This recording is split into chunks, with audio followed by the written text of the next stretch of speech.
He woke up screaming first. Took him a while to find me because everything's night vision at that stage. You know, we know the bomb's gone off. We don't know who's around us, but we can still see.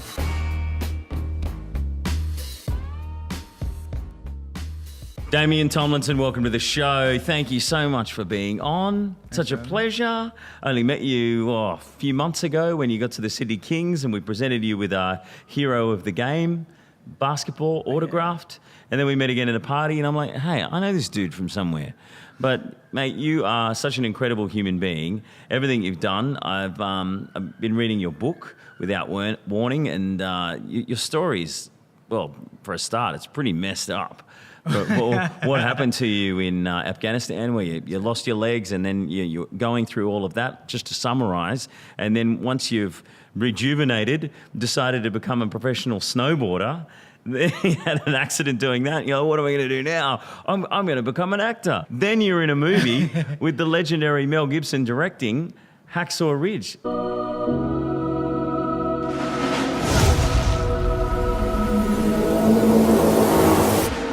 going to get you home.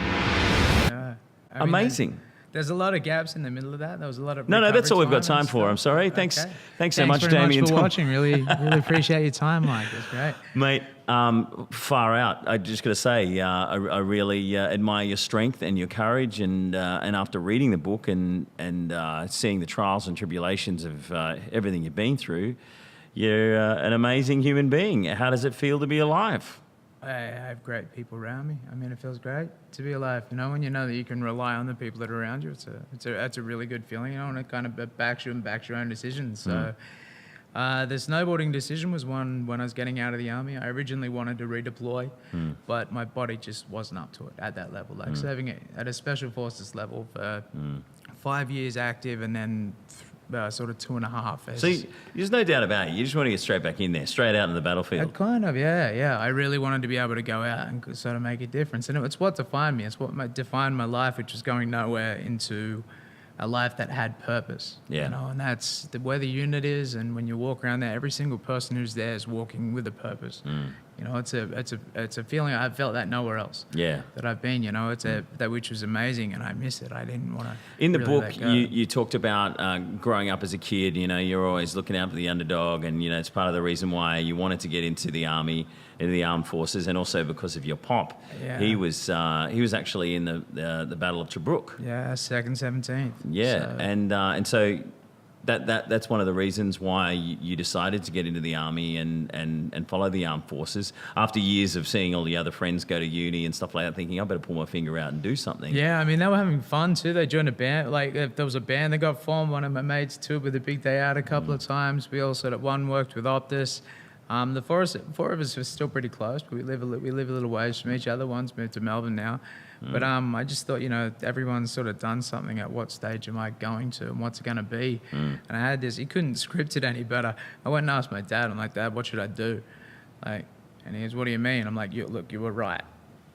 And he goes, I know. You're right. Yeah. I should have gone to uni. I should have thought. Yeah. And I'm like, okay, I wonder what. And I still don't regret not going to uni. But I was sort of in that spot of going, what do I do? Like, what's his spot? And I went down, sat at Mum's computer. He worked in IT.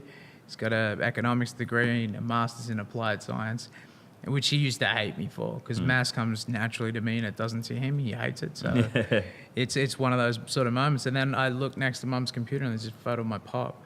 And he's just standing there. It was taken in 1983. He's got all his gongs on and just this cheeky little grin that was like he's having a time of his life. Like, yeah, he's just... You know, I don't know, there's something I saw in it that made me so proud at the moment, then ashamed of the fact that I'd wasted so much time. You know, I'd been the center of my universe for too much time. So I thought, all right, it's time to make a change. I was 23 when I first Still so young, you know, looking back on it, you must think, I had some fun and then I took on a career. Yeah, I guess a bit of fun, but I don't know, I like having direction. I like having something, like a goal to work for, and also something of the sort to keep pushing me, you know, generally, and that's one of my biggest successes, but it also brings on some of the biggest failures. You know, you end up in a spot, and when I wanted to redeploy, it basically slowly, mentally broke me down. You know, because I think I was coming to the slow realization that the guy who's broken more bones than Like, you know, I mean, what, quarter of the bones that he's got in his body. Yeah, wow. You're kind of like, well, and it's not that extreme. It's another fishing story. It's, you know, it was just merely Well, a couple of arms, 2 hands, a wrist. The surgeon said you nose, looked like a mad axe murderer had taken to you. Yeah. I mean, it took me out pretty good, but I got a new nose out of it, which is great. This one looks way better than the original. It is better than the old nose. Yeah. I was going to get the number for your surgeon if better. that's okay. Yeah, it's fantastic. But I've got his card in my pocket. Before we go into the actual details of the injury and what happened, tell me about the day that you became a commando and they handed you the beret. Oh wow, you have you go through such an intense reinforcement cycle. You know, I think the day that meant the most, when you do the reinforcement cycle, the beret is kind of like the cream of the crop at the end of it. You know, they give you a beret and you're like, okay, cool. Finally, I can walk around, and you are one of those people who you've been walking around for the months of doing your reinforcement cycle, which the process has since changed, but you know, you were one of them, so you actually really fit, you really belong. But I remember a moment that was probably the most poignant throughout that process. At the end of the selection course, they sort of sat 15 of us down in a room, and they had Colonel Hans Fleer, who was amazing. We all looked up to him. He'd done a whole heap of stuff. He passed, I think, for 3.5 years ago. Forgive me if I'm wrong. But yeah, he was great. And he had 15 of us in the room, so he sort of left in this room, like looking around, going, "Who's who?" He was great. He's definitely brilliant. I wonder what he's... Oh, wait a second. And then you slowly look around. I mean, everyone makes mistakes on the course. It's designed to do that and then see how well you perform under duress. And there was that moment when he looked at us from the start of the thing and said, "Congratulations, you 15 people are the people who we're looking for." That's great. I was just like... And then you go. You're signed up, ready to rock. Wow. And that was just the selection and training course. There was a whole heap of stuff we had to do before that, but that was like the actual, you know, you passed the bar, right? Because everything changed. Before you got to Afghanistan, where were you? And there's some hairy moments along the way? Yeah, we did in 2006, we traveled to Fiji when Frank Bainimarama had his first coup. He seized all the weapons seized all the government's ammunition, out of one of the ports there. So we went and sat off there for 8 weeks, which felt like an eternity. Yeah. When you've got that many people in that small of a space What with do you such do? limited movement, I don't know, go slowly crazy, which is what I did. Do you have Xbox? No, none of that. But and the bastards from the Navy played Groundhog Day for the first 2 days.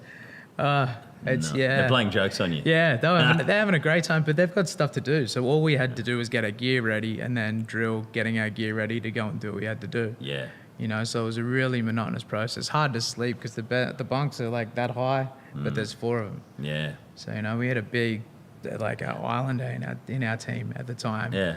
And I put my bag on the top bunk just because I got there first. And then I saw him. I'm like, "Sam, you can have the top bunk, He probably mate." needs the biggest Yeah, space. because I couldn't roll over. I literally couldn't roll over shoulder to shoulder between the bunks. Yeah, You had wow. to kind of do this to get over. And then when you get that many people in that smaller space, it's kind of sweaty. But So when the 8 weeks was up, so what did you have to do in Fiji? we didn't actually do too much in Fiji. You know, it was one of those sort of just to sit there and wait and ifs. So that when they were doing drills, the hardest bit of that trip, I think, was one day reality really hit me of the choice that I'd made. You know, because it's not I don't believe it's a sacrifice thing, it's a choice. Our families make the sacrifice. Yeah. You know, and that's, I think, who people should really be proud of because they go through hell. Yeah. You know, over the choices that we make to serve. And I saw a guy on the trip who he had longer hair. I knew him from somewhere. I'm like looking at him going, "No, that guy." And I'd passed him 2 or 3 times. And I'm like, "All right, did you play baseball or cricket on the Central Coast when you were growing up?" He goes, "Mate, I used to play for Tukely. I remember you playing your first game in first grade when you had this long, scraggly hair. Josh Porter, how you going?" I'm like, "Good, bro, good." And he go, you know. Small world. Yeah, and I was kind of like that. But then they were doing chopper sniper practice drills. And one of the choppers came in hard. We were up on the smoker's deck, which is kind of like a little socialization circle. Yeah. Where everyone could just hang out and, you know, it was full of people. And then I remember hearing a couple of bangs and rotor blades fly, seeing them fly. Whoa. And we'd done like training to get out of a chopper, blindfolded training to get out of Yeah. a chopper when it's submerged, the whole works. You do all of that type of stuff. So one guy yelled this really theatrical, it's awesome, take cover! And he's that type of guy too. So you kind of do like, all right, I'm taking cover. And then I just ran up after him when we ran up onto the comms deck, and I expected to see a chopper sort of slowly twisting and going underwater, and there was nothing there. All you were seeing was people slowly pop up. Right. So we were counting people up. They all okay? And we had 6 come up on our side. 2 went so deep that they came up on the other side of the ship. And one of them, Mark Bingley, Captain Mark Bingley, the guys had done a lot of work with him. I hadn't personally, but he was pronounced dead on the deck. They did what they could to save him, but he didn't make it. And Josh was still strapped into the chopper.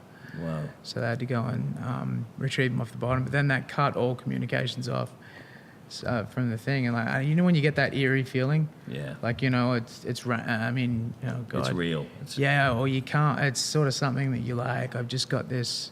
You've just found something weird out. feeling about it, and then Reality's hit home. Sort of thing. So, and, you know, they'd sort of said, you know, we're not saying names or anything like that. So you're kind of watching the news at the same time everyone else is, after his whole family had been notified. Yeah. So going on a 4-day comms lockdown. Wow. And then you're looking at the TV, and then there was his face. I was just like... Yeah.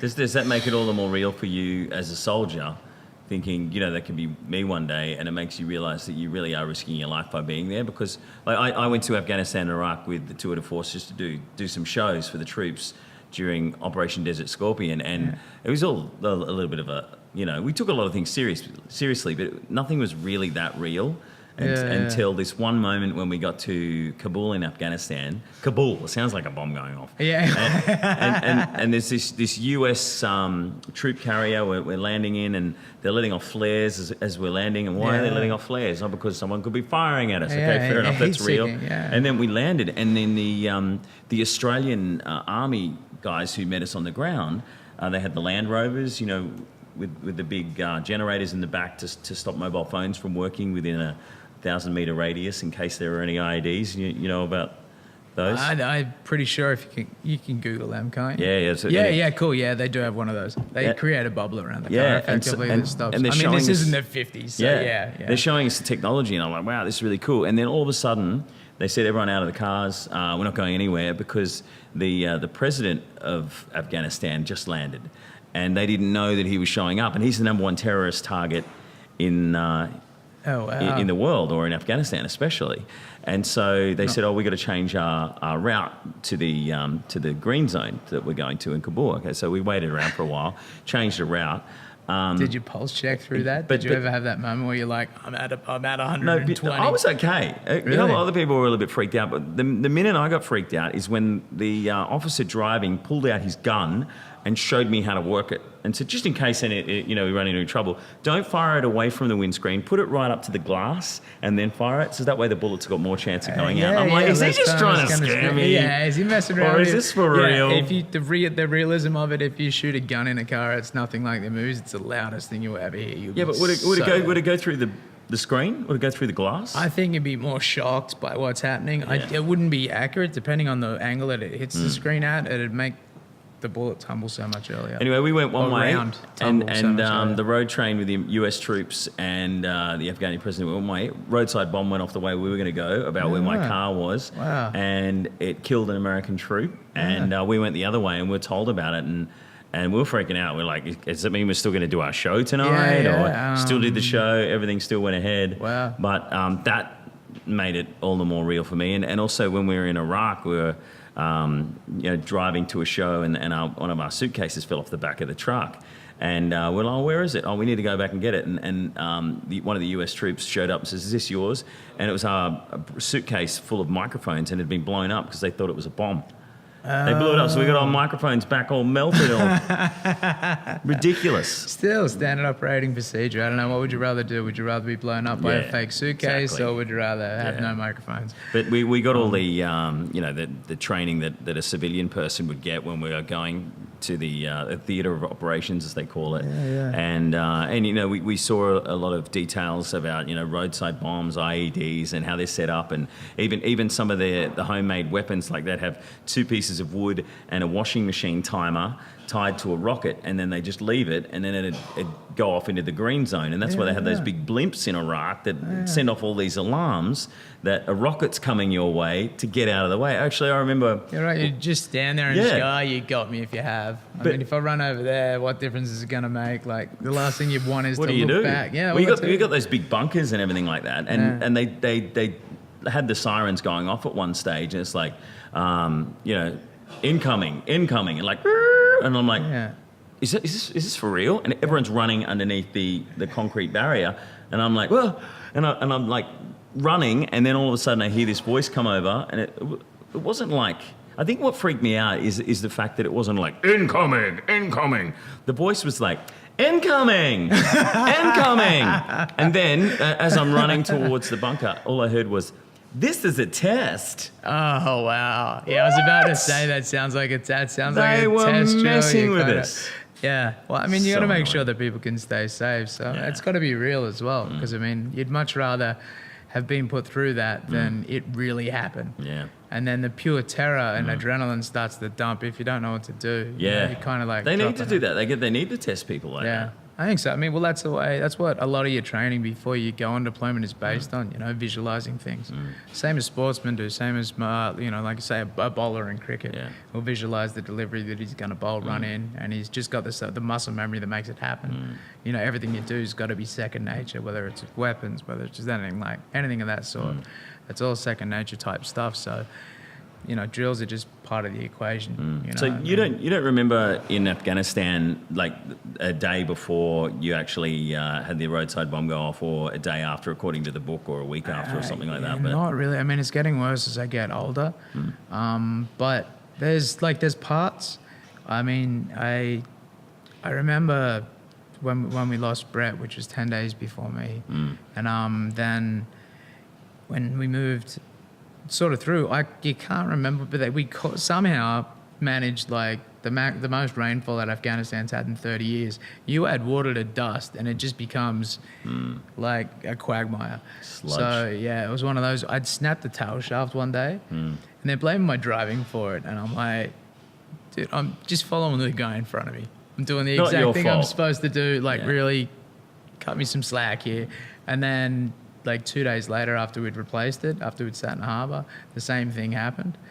And by that stage, we were kind of tired. We'd done something the night before, and I didn't know. I can only remember it because the guy said it to me, and he still can't be named, but he was yelling abuse at me when I snapped it. I'm yelling it at him. We're kind of doing when we stop, we're gonna punch up. Yeah, we're gonna get into it, which. Never eventuates, because by the time you've stopped, you've both calmed down. So it's kind of like just threat city across the thing, yelling at each other and stuff like, you, no, you. And then I can remember that happening. I can actually remember having that moment with him, which apparently was sort of a day or two before my incident happened. Yeah, right, okay. So, yeah. So your incident, I mean, I guess the other guys would have put things into place as to what happened that day, but you were following the road train again, or were you at the front, or? Yeah, no, we were vehicle number 5. Yeah. So, I mean, so that was detonated by a mobile phone? Did they figure out? I kind of, There's no way around that. What we think, because of when we looked at the route, they tried to sort of put together how it had happened. There's boulders sort of on your route. You travel in each other's wheel tracks. The best thing you can do in that situation, in any situation where you're playing for keeps, is minimize the chance of something going wrong. And that's it. All you can do is minimize your risk. Yeah. So we were driving in each other's wheel tracks on the way up, and I think one of the hard bits for me is that there's one of our scout snipers said to the boss, is like, mate, if I was gonna put something anywhere, I'd put it there. We should sweep there. And he goes, what's your fascination with sweeping hills, mate? We got to get guys under target. And that guy was kneeling, facing the convoy as my car went up.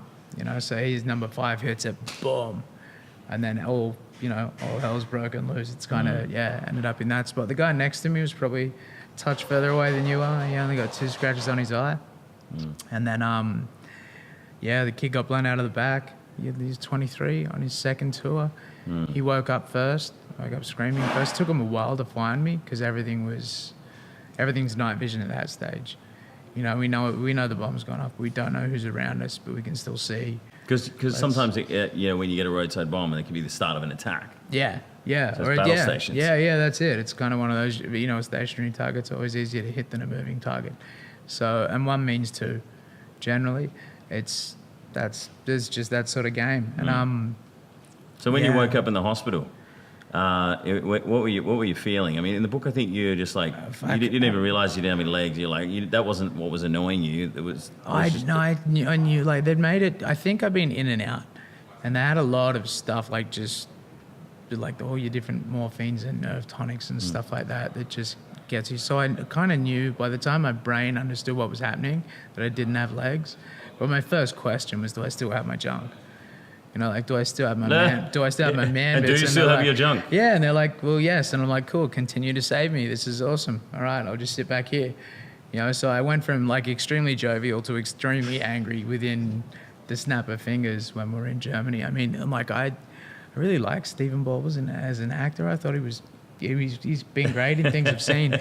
He came to visit the troops. Yeah, really. And I was just in that mood that day where I've gone, and awesome. And now they send the forgotten Baldwin brother. What is next? Oh, no. You know, and I can't believe you didn't say that to him, did you? Yeah, directly to him. No. But his mate gets out this camera and starts filming and goes, keep going. What? And I'm like, I'm pretty sure that's all I've got. Like, it was, so I was one of them, and the Sports Illustrated model or something came to visit it and stuff like that. Few guests to try and cheer you up. Yeah. Got no legs, but here's Stephen Baldwin. Yeah. Here's a Sports Illustrated model. Yeah, and I didn't know who she was, which is even worse. I was sort of like, I don't even know who this lady is, but great. But she's cute. Yeah, here we go. Cool. Send more. One more of them, please. Arm round, sort of. I'm just a mess. I'm like, this is really the worst first date ever, but we'll work on it. But yeah, I think it was best to see like my family again. Yeah. They flew them straight over, so I had 2 days in a place called Camp Bastion, which is still in Helmand Province in Afghanistan. That's when they first found out. And at that stage, it was touch and go. Yeah. So they'd done everything they could, but they basically had laid me down on a bed with all the gear on me in a space blanket to see whether my body could hold heat. If it couldn't hold heat, I was going to die. So they were making that call. So I can't imagine what it's like being like my mum on the other end of that call. It was not something. Have you spoken to her about it? Yeah. I mean, we've had plenty of times we've sat around the table. I think our family's become closer after that, but it's also woken me up to different things that I think I should have done a lot better. Like what? As a son, like just simple things when it comes to spending time with them, or focusing more on what's best for the family as opposed to what's best for me. Like not worry about finding my own legs in life. What and who's important to you and why. This is a good opportunity for us both now to look at the camera and tell our mums we love them. Thanks, Mum. We love you. I love you, Mum. Thank you. But please don't give me traffic advice. I know how to drive. I'm 36. Oh, my God. Isn't it the worst Like, with your mum in the car and you're trying to drive? Oh, it's impossible. Oh, nag. Literally, I'd rather be back in Afghanistan driving. But that's saying a lot. Yeah, but literally, she still does things like that. We have a good laugh about it now, which is the good thing. I think when you come through something that's as tough as my parents have been through, and they're both great, you can't fault them. But they just it's inspiring to see the way that they've grown out of it. But I think the biggest thing that shocked me was when I found out what had happened. I sat. One of my uncles sat down with me, and I'm just like, all right, so you were up that night. They go, yeah, they called you straight up, and he goes, yeah. And I said, so what happened? Because I imagine my dad, because he's extremely stoic and calm, to just be, he'll be running the equation. Everyone will be sitting down, they'll all be calm, everything will be good, everything's fine. But apparently his head was just spinning like a top. He couldn't focus on anything, he couldn't talk to anyone. The uncle said that he had moments where everything was blurry, everything wasn't. The one who held everything together was the least person I expected, which is my mom. And it's kind of, I always think about that when I'm like, cool. I'd always assumed, I'd made the mistake of assuming that she wouldn't have that sort of strength. So there's different times you can draw on it when something's happening and go, okay, cool. Like, you have no idea what you're capable of. The cool thing is no one else does. So that's, it brings all that into perspective. And I think little things like us being able to get together. I remember maybe 2 Christmases afterwards, we kind of ended up in a group hug where Mum said, you know, we actually thought we'd lost you. You know, I can't sort of imagine what it's like, you know. And we'd never been in like an I love you type family, you know. We'd never hug you or any of that, you know. Dad would shake hands, Mum kissed cheek, and then at that one we ended up in like sort of a triangle formation, and just everyone was sort of, I guess, crying a little bit with joy, a little bit of catharsis. It was, to me, it was such a drastic change, but it really hit home. Going, all right, like I made a choice, but they made the sacrifice. It's a shame that in life, sometimes a tragedy is what it takes to bring a family together. But, you know, that's one, I guess, if anything, good that came from it. You are closer to your family now. Yeah, I mean, I think it just blew sense into me. I don't think, like, they've always been great. They've always been brilliant. My parents, they're just phenomenal people. So it was hard. I think it was more just that knocking the sense into me of going, all right, like, don't take that for granted. What about your rehabilitation? How did they help? They were great through it. I mean, it was because they sided with me. Like, you know, they kind of unequivocally sided with the way that I wanted to go about doing things, which wasn't always what an OT wanted. I kind of wanted to run my own rock show. You'd gone from working out 2 times a day, you know, and being fit as, you know, I mean, sort of as fit as a professional sportsman. You know, it's one of those type things. You have to be able to get your job done. So, and then going from that to them saying, no, you can only work out for half hour a day. You know, they were always sort of in there, sort of backing it up, trying to find something else. But you wanted to fight that, and you wanted to work out more, and you wanted to... Yeah, I was done. I was like... Get to the next level. You go in and just look, and like, say, learning to walk again, there'd be people who'd had hip replacements. Yeah. God love them, older people. And then you'd sit there and wait, and you get 2 laps up and down. And that's it. So but you wanted to do more. You wanted to say, how come I'm only allowed to do 2 laps? See, I had this lady come in, and I haven't always been known to be the most subordinate of people, hence the Kanimbler thing with the officer. But I said to this lady, she's come in and gone, look, you can't be in here at this time of the night. It was like 6 o'clock. I knew the gym was shut, but light still came in from the outside. So I'm like, all right, I'll use the bars then. Yeah, that's and there's a good no one idea. else in the bar, but apparently it's heavily frowned upon. Well, you were never really one to follow the rules, Yeah, were you? yeah, ever. But then she sort of comes in and starts knocking at me and goes, you know, you can't do that if you're unsupervised. I'm like, yeah, cool, go and grab someone to supervise, love. I got some work to do. Yeah, she responded badly. I yelled back. We all know how an argument happens. It was one of those. And then what I didn't realize the next day, I had 2 breakfasts and I thought, cool, I've finally pissed someone off enough for them to poison me. You know, someone's just messing with me. One of these is laced with arsenic. I'm going to die. All right, fair enough. Turns out they have flavoured milk as well, which I didn't know they had in the rehab centre. This lady walks in who used to have ample amounts of advice. Really nice lady. And the nurses did a brilliant job. So I regret so many things that I'd said at different stages or in just vents that had happened that they were in the vicinity of. You know, I mean, it wasn't not cool at all. They all do a great job. It's astronomical. I couldn't do it. You know, I couldn't even go close. So, but this lady brings in like this flavoured milk and she goes, you know that lady who you told to go and fuck herself? Yeah. And I'm like, yeah. And she goes, she's the CEO. Oh. So I'm thinking who I'm going to have to apologise to. I'm like, all right, cool, General Alexander. Who's the guy who's going to, who's going to ring? And then she just comes in with the best line I've ever heard.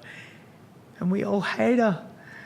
Like, yes. Oh, lucky. So from there, I became like their golden child because I've been friend. the only one who was willing to tell this, like the Wicked Witch of the West, to go and have intercourse with herself. Go and get stuffed. Yeah. So tell us about the legs. Things. Because they put them on you in the hospital then.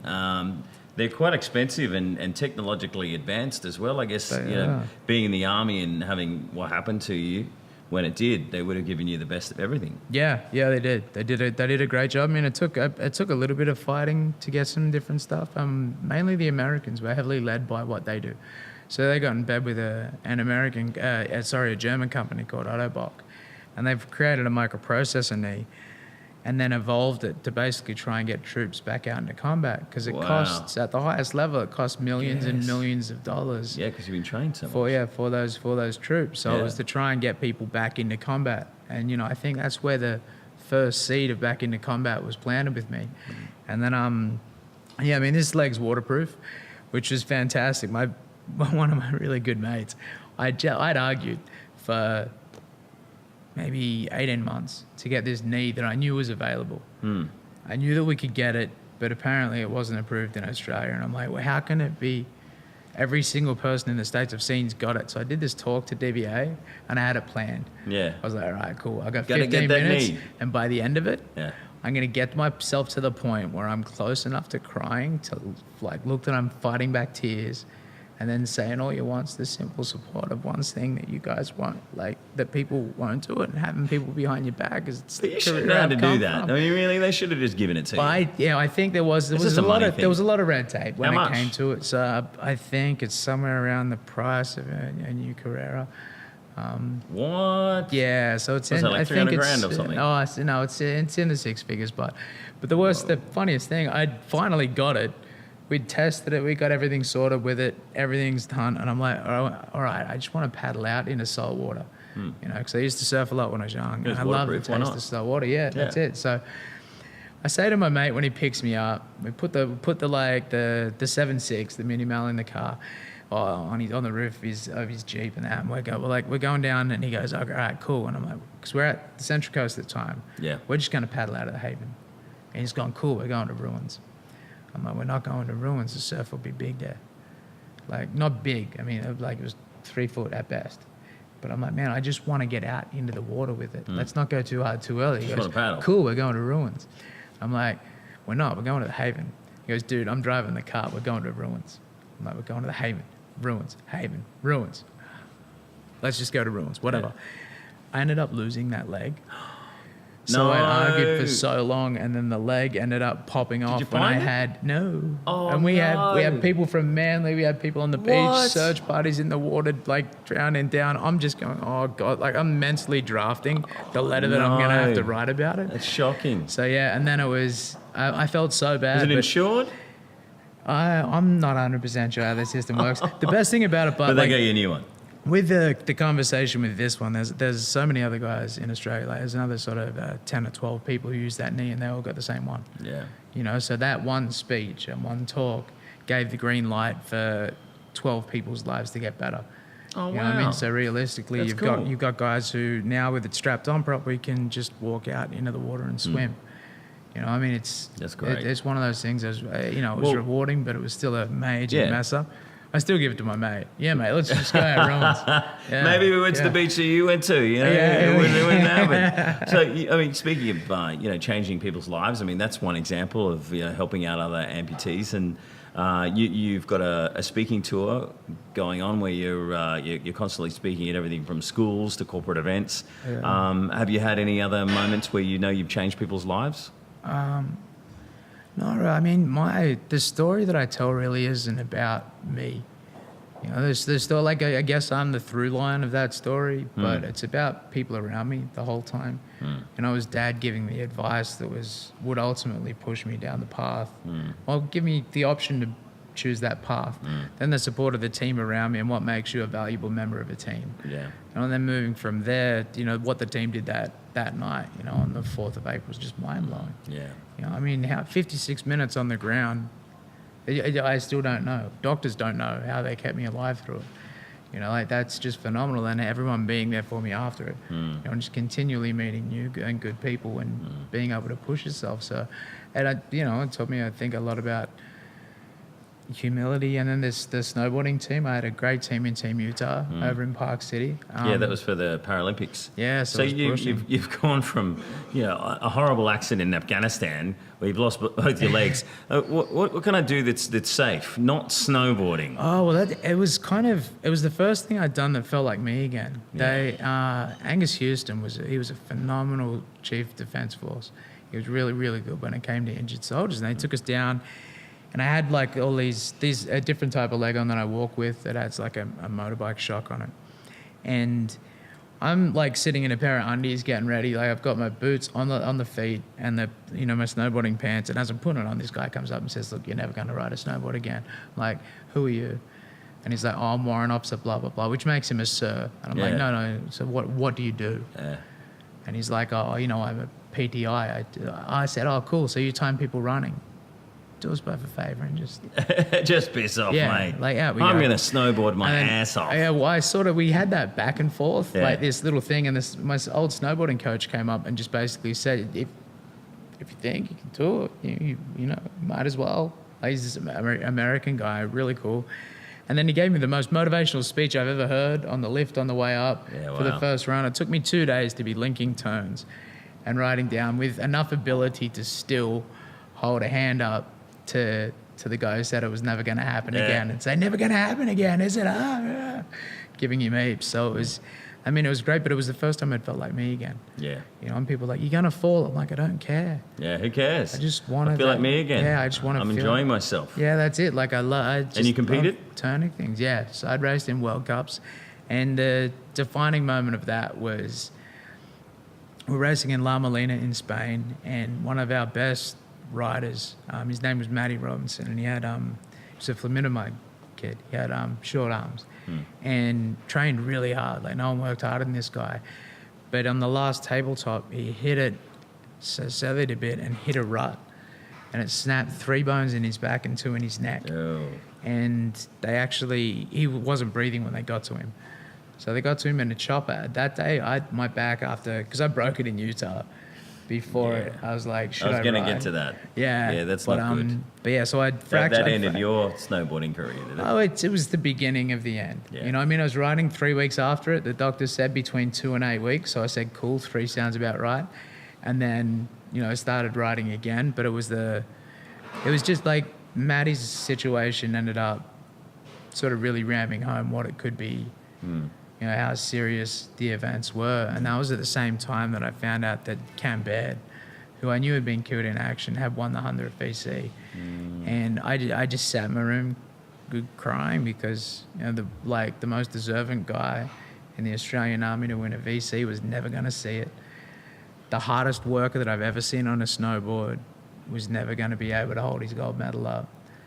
You know, it was just the injustice of that whole thing that just at that stage kind of, I mean, broke me down that little bit. You know, I mean, it's just. And so is that what made you sort of go, well, maybe I'm going to can the snowboarding for a while? Oh yeah, I came back and when I come back to Australia, it was sort of one of those situations where I'm like, and at that stage I'd found out they were like, well, I think we're going to take Joni Badenhorst, who's a really good rider, South African by heritage, but lived in Australia forever, and a great snowboarder too. Like, Yeah. she does really well. She's only missing like one leg, which is pretty much a scratch, but you know, she's fast. So that was sort of it, you know. And at that stage, I had no handicap factoring system because apparently it's politically incorrect to say handicap system, but it's still a handicap. You're park. not handicapped, you just don't have It's any not legs. a factored park. Like, I mean, like, yeah, it just didn't make sense to me. How can you insult someone by calling it what it is? That's a table, that's a chair, I'm handicapped. It's, pretty sort of simple stuff. And then, they didn't have that for the original Paralympics. So I started to think, is this what I want to do? Am I getting the best out of it? Like, I mean, I've been to some beautiful places and seen a hotel room, a chairlift, and a racetrack. You know, and that was sort of it. That was the way you'd run it. You know, and there's a lot of traveling involved and So stuff then you like thought, that. okay, I've done the snowboarding thing till I've stuffed my back. Yeah, I've fractured won my L2. races. Fractured your what? My L2 vertebrae, so I compression fractured it. The funniest thing's the phone call. Having to ring mum and just like go, okay, cool. I'm in hospital. The I'm old like, mum phone call again. Yeah, so here I am. I think they put painkillers in me at the thing, and that also had like an IV one in me while I was there. So I'm like, now's the time to make the call. So I make this call, and I'm like, and I chipped my front tooth. As well. So neither of these are real. And so I sort of rung her up and going, look, I got some news. Mum, another accident. At least I'm telling you this time. Yeah, I'm like, I broken my back.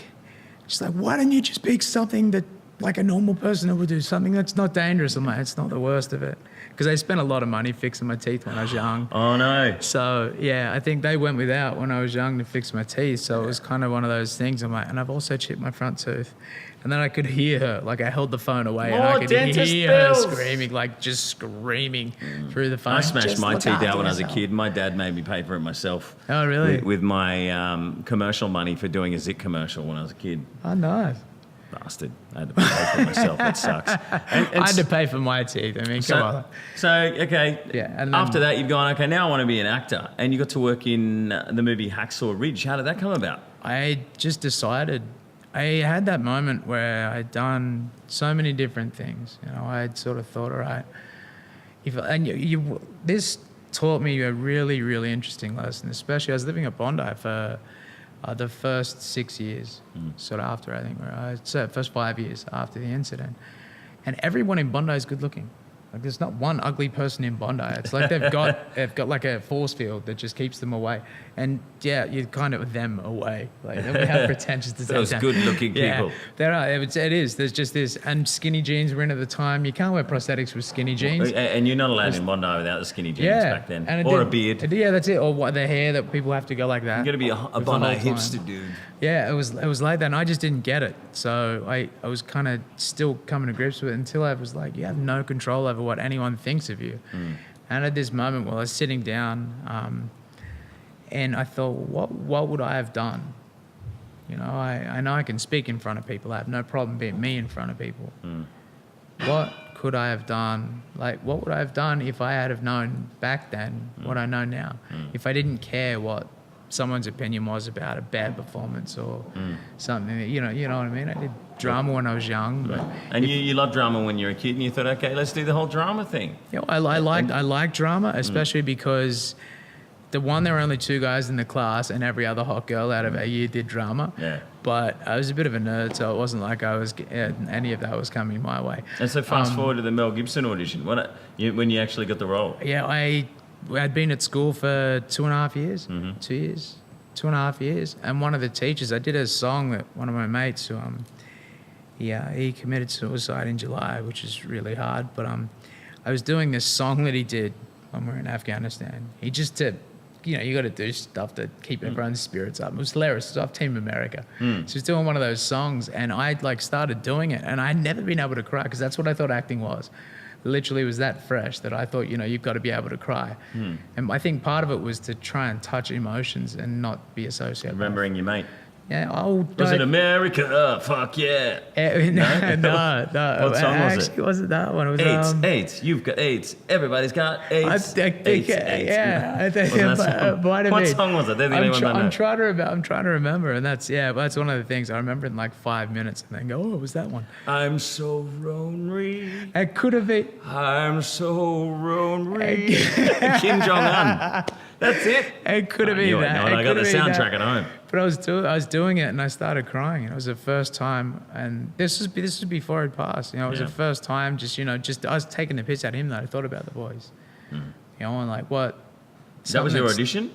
No, this was actually in class. Oh, in class, yeah. So like I had sort of there doing the thing, and I just broke me, and I'd never been able to use anything to actually get me to the point. Oh, so that got you into to understand your emotions and be in touch with them, and because they say to be a good actor, you need to have been through some shit, and you need to understand your feelings and emotions, and be able to draw on some stuff that might have happened to you in the past that made you upset. You maybe have 1 or 2 things that made you a little bit upset. The Encyclopedia Britannica of things that have done it. But so and then did the audition, and I got the acting coach actually basically said, mate, you've got to get in touch with Nikki Barrett. I said, Nikki Barrett, like the untouchable that just cast Gatsby?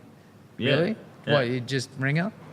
Just kind of being smart. Yeah, just say that I said to call. That's fine. Thinking that he's taken. He goes, no, I'm actually on my 3rd audition for this part in a movie. So I thought, okay, cool, it's an Australian short, or it's an Australian. You didn't film. realise it was a Mel Gibson movie. No one told me. Oh wow. So I've walked into her office with 3 sheets of dialogue, the same Bravo company thing that everyone else did. Walked in, waited for my audition. She goes, okay, read the part, did that. I sat down and talked to her, and I said, we're talking about motivation. And I said, she goes, so you do motivational stuff, what motivates you? And I said, well, strangely enough, every day I go to acting school, I see, 18 to 21-year-old kids who have no guarantee that this is going to pay off. I mean, sometimes like 16 and 17, no guarantee this is going to pay off. And it's such a hit and miss industry, they're working 12 hours a day or 8 hours a day at an acting school, then going to night. I'm working 6 hours a night so they can stay in the city near the school, and then repeating the process over and over again. And I'm like that's sort of I just wish I had that drive when I was young. I respected it so much that, it was motivating for me. That's what made you take it seriously. Yeah, you want to get better at it. And then so we're talking about that and having a chat. And then next, she goes, okay, cool. We spoke about it and sort of shook a hand, gave her a kiss, walked out of the office. And I'm like, okay, I wonder what this is going to be. It sounds like an Australian series or something like that. 'Cause all she'd said was it was getting filmed in Australia. Yeah. I'm like, okay, cool. And then I get this call when I was down on Coogee Beach. At that stage, I've moved back to the place I've got at Coogee, and regrettably, I love it at Bondi.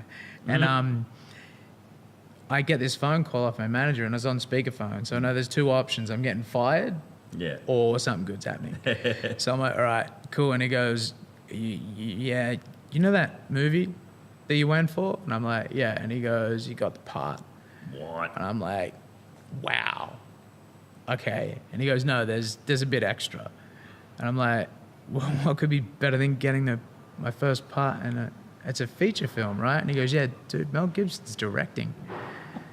I just had that bomb dropped on me when I'm at Coogee, and I'm like,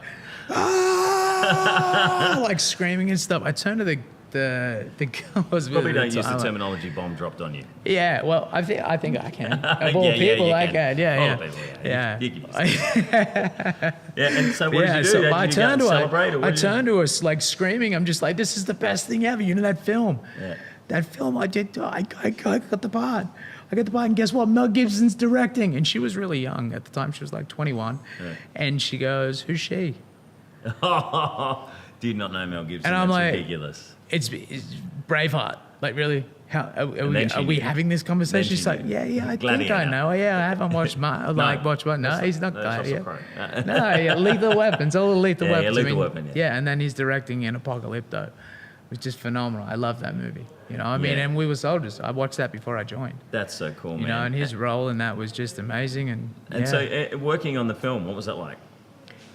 It was just a continual learning curve. You're just trying to suck in as much information from all these brilliant guys around you as you can.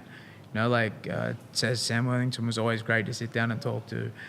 Vince Vaughn was brilliant, and he's just great to watch do stuff. Like Vince Vaughn's pretty cool. He's just phenomenal. Yeah. He is. Yeah, he's great. And so is everyone. It's like everyone else. And there was a couple of times where you'd sort of look at it and go, "This is very surreal. Am I in a reality show that's based on me? Yeah. Am I? Like, what's happening here? Like, everything's going too well for this to be real." That's crazy. You know what I mean? So you're having that moment and then just watching Vince do all this hilarious stuff to different people. And like, it was good as well. Like, I had, you'd consistently learn of people that were on set. Like, I learned a really great one from watching Luke Bracey work. And this is phenomenal because I remember sitting at acting school and it'd take people like a half an hour or 40 minutes. Everyone's got their own process or whatever. Yeah. But we were sitting down talking about how Jonathan Thurston, was he the greatest of all time? JT, Australian Rugby League player. So, and that was when Queensland, when they won, when he kicked that goal that missed and then they ended up winning off his drop goal. Yeah. So it was that year, and I'm sitting down playing cards with him at a table and we're talking in an Australian accent to each other. We're just talking Australian, and he's got this really switched on Brooklyn accent for it. He's amazing. Yeah, he's out of this world. He plays Smitty Riker in it and is just phenomenal. But as soon as they call set and action, chucks his cards down, everything changed. His posture touch, bang, stands up, looks over, and I just watched him go over. And that's when he starts saying, you know this girl? She looks like she deserves a real man. He's doing that to Andrew Garfield, and you're kind of like, wow. Yeah. He's all of a sudden just slipped straight in without having to do anything. Slipped straight into like the character, and I'd seen people spend hours doing it. I was just like, and he's that good that he just drops and then does it 6 times. What was it like working with Mel? He's brilliant. He was great. I mean, like, there's certain moments where you have to switch the smart ass off in yourself. Like at one stage when I was getting like rescued him, holding dice, begging him to save me and stuff. And, there's just one part of you that wants to go, help me, Spider-Man. But you're like, I'm pretty sure I'll get sacked for that. And then where it started raining on us one day and Mel was walking past and I wanted to go, we didn't get dressed up for nothing. And you kind of don't want to start quoting movies from 20 years ago and have him go, just send that guy home. Let me get rid of that guy. Yeah, well, I think That's we can. not funny. Yeah, we can cut that They scene. probably Let's would've just liked it. get him out. But yeah, it was fun. Well, I asked his son. I'm like, look, do you reckon that Mel will mind if I tell him the story about my then the fiance about the who's she? He goes, yeah, tell him. When he's in a good mood. I'm like, okay. Oh, really? He gets a bit grumpy. Cool, Well, he doesn't drink anymore, does he? No. No. So the coolest party I've been to still would probably be the whole cast and crew down in Meriton in Goulburn when we were filming the Ridge scenes. You know, I mean, and he was great to work for. He came out, he squatted down in front of me before we did the heaviest scene that I do in it. And he said, so what have you thought of? Going, well, I've run through my guy's a right-hander. I told him everything, the whole backstory that I basically put before it to get me to where I was. Yeah. And he's like, okay. Do you give you his number or anything? You keep in touch? Are you friends on Facebook? No, both the producers I spent a lot of time with. I had a great time with one of them because I knew he was a producer, but I didn't quite know how massive of a deal It's all about the contacts, man. You got to keep those numbers. Yeah, but he's wearing an LA hat, and Don Mattingly at that stage was the general manager of the Dodgers, and I'm like, Yankees legend Mattingly is, he's managing the Dodgers. How do you feel about that? So I'm not quite sure how I feel about that. Yeah. We had a half-hour baseball conversation. Yeah, wow. I go back to the tent, so I'm sitting in the tent, and one of the boys goes, what were you guys talking about? You both like laughing and just chatting and stuff like that? Like, come on, this is your first rodeo, isn't it? I'm like, yeah, it is. And we're talking about baseball, It's, why? He's going, Google this guy. So I did, and then Oops. wow. Okay, wow. All right, I had no idea. But then thought, I think it was... And there were certain scenes where I'd sit with the producer. But I think the coolest moment I got out of the movie was, one, the time that you spend with the guys, with the Bravo Troop guys. Yeah. You just... Especially, like, Frastrani was great when it comes to the craft. He wants to share everything that he knows. He was the underbelly guy. Yeah. And he's phenomenal. But he wants to share everything about it. He has this true passion about it. And so does like Jake Warner and Goran Clute, the rest of the guys. Ben Mingay is just amazing in everything he does. Ben Mingate's amazing. Yeah, he's just every single thing he does, even if it's just having a conversation, the guy is amazing. So, yeah, you're just sitting down sort of sucking in as much as you can about how to prep and do stuff for that. Andrew would come out and happily just chill with everyone and make jokes and stuff like that. He's a really jovial person, same as Vance. It was really cool. And it was just this sort of moment where we'd run the first scene once, and I was kind of grinding my teeth through it because all I could think about was, it was like just wake up, take what you see. And then he walked out and sort of said, I need more. I just want you to open up a bit. Okay, cool. What'd you do then? So I just thought, okay, we'll do it again, and then I'll try and do it a different way. You drawing on your emotions more, or what did you do? I'm not sure. I cried through a couple of them, really. Just about all of them somehow it worked. I don't know. I still, to this day, don't know why. But after the second one, I see Mel running at me. I'm like, wow, okay, what's happening here? And you go, yes, and just slap this 5. Oh, cool. That's so cool. Mel Gibson running up. You think, is he going to crash tackle me because he thinks I'm a shit actor? Or yeah, he's just going to pick me up and just walk me off set. And he slapped me 5 and just goes, yeah. And it was interesting too because I was always, I just wanted to give Andrew the best thing to work off. I watched him do so many amazing things that I thought this guy just, I've got to turn up on my A game just to give him something good to work off. You know what I mean? It has to look real from his spot. So we'll work with that, and that was sort of the thought, be able to give him as much as possible. It's amazing, man. You've done so well. To score that as well, and you did a brilliant job. I mean, they wouldn't have given it to you if you couldn't do it. And now you're working as a producer on another movie called Tobruk, which is the war that your grandfather fought in. It was one of the inspirations for you joining the army. And that must be really exciting for you as well, with a mate of ours, Andrew McIver. Yeah, it's great. Andrew's great. And it was really interesting too, because I got this Tobruk script originally when I wasn't in the mood to read anything. I think it took me a good 2 weeks to read, and then I thought, I better read this. It took me a while to read it as well, because I know him. He's like, you read my script yet? You read my script yet? You read my script yet? Coleman, you read my script? And I go, finally read your script. It's good. It's the exact way he does it as well. But yeah, I read it and just sort of fell in love with the way that he's created the characters, just the true romance of the 85 letters. You know, it just meant so much. You know, to me, it's just the raw truth of how one guy felt. Yeah. You know, I really like seeing things through that perspective. Like you say, The Social Network was made, and it was a conglomerate of the twins, Andrew Garfield's character, and Eisenberg. So, like, you know, it's gonna be a great film if it gets made, and you know, and Tobruk is such an incredible part of Australian war history, and I mean, the Rats of Tobruk. I mean, that's what North Bondi RSL, just next door here to North Bondi Surf Life Saving Club, is named after. But we've gone for ages here. You're probably exhausted. Thank you so much. I birdied the first at New South Wales today. I just wanted to let everyone know. Oh, yeah. That. It's like my second birdie, I think, in my entire golfing career, and it was at New South Wales. So you're an incredible golfer. And not necessarily. Like everyone to know about that. He has no legs, and he plays golf better than anyone that's watching this right now. Not really. It's diamonds and duck shit, predominantly the second part. So you birdied the first. The first. That's pretty amazing. And straight onto the course. Then just switched off.